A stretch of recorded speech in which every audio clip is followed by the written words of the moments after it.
And when I'll speak to Professor Sipho Seepe for some analysis on this. Prof Seepe, really do appreciate you joining us. Two things I do want to talk to you about. I want to talk to you about, on the one hand, what we've just been covering, the executive order signed by Donald Trump. And a little bit later on, I want to talk to you about the ongoing dialogue between leaders of the SADC development community and the East African community. But let's start on the former here.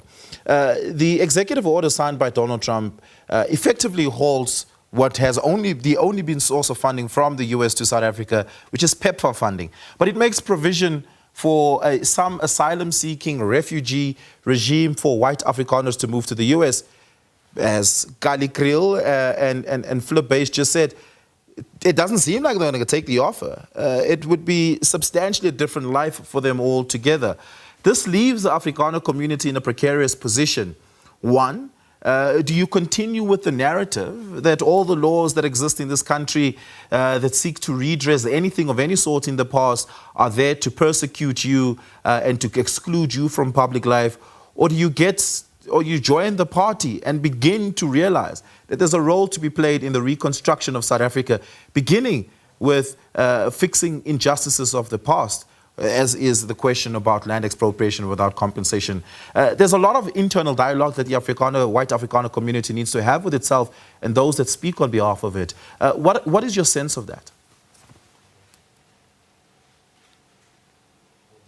One is the misinformation and lack of clarity emerging from the South African government. South African government has many forums in which it can engage in the United States and in which it can always explain what our positions are in terms of the issue of land reform. So the fact that Mr. Trump or President Trump has this misinformation, it also shows that we have not done our work in explaining ourselves in those forums. The second thing is the one that you raised, that unfortunately, AfriForum cannot pretend to be innocent in this, because it has also participated in giving a wrong narrative that here you have a historical injustice that South Africa is trying to address. But they have stood on the path of that transformation. And in a sense, they need to rethink about how they represent and protect their rights without undermining the issue of redress.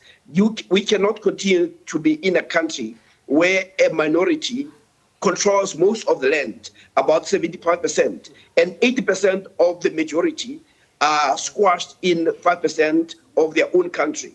And these are the people who are indigenous in this country. So AfriForum has a duty to be able to say, we are concerned about our rights, but we're also not opposed to having to, or the process of redress. But at the same time, we also have a responsibility to be bold in terms of our posture when it comes to issue of land reform. But our posture is that of doubt. And when you enter into a space of doubt, you also allow people to take advantage of your fears. Why is that, Prof? Why is it your assessment, why is your assessment that our posture, or at least that of the government, is one of doubt? Because every time we try to bring the issue of land reform, we are on our own accord. We start coming up with all sorts of conditions that when we do this, this will not happen and all that. And once you start saying that, you put a lot of conditions even to yourself when people have not even asked for those. You are already suggesting that you are not even sure about what your position is. And of course, the ANC has always had a two-thirds majority in the past. It could have changed the law. We have the hearings nationally. And nothing happened to that because the ANC was never too sure. So once you show that you are confident, people respect people who respect themselves. You have had the people in this country having a discussion around the issue of land reform. You've had the ANC having had the majority, but it has failed to push forward. So I do think that the part of the challenge is a black problem, to be able to say we are not anti-anybody. We are simply addressing the issue of redress. Yeah. Whether or not the South African government explains itself well, President Donald Trump has proven to be dead set in the idea of believing that South Africa is persecuting white people, not just on the question of land, but many other things. And on part, that's because people like Kali Kriel, AfriForum and Solidarity have been able to make a whole lot of noise about this, even on the issue of farm murders, when experts and statisticians tell them the thing you're describing does not exist empirically the way you're describing it. Nonetheless, Donald Trump seems to want to believe that, with the belligerence of Elon Musk on the other hand. The question is, what is South Africa to do now about its relationship with the USA? Well, we have a good opportunity. AfriForum has come out publicly about its position. We need to piggyback on that, and we need to be able to explain ourselves without a sense of doubt. But also take the posture that President Ramaphosa took, that will not be bullied. This is a national problem that we are going to address.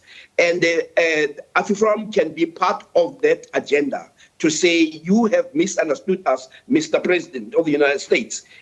We are not being persecuted. South Africans, white people remain the most privileged in this country. Statistics show that. And even the land that is occupied in this country is largely in white hands. So that is where AfriForum must also be part of the solution. Yep. Prof Seepe, thank you so much for that. Really do appreciate your insights and analysis on this.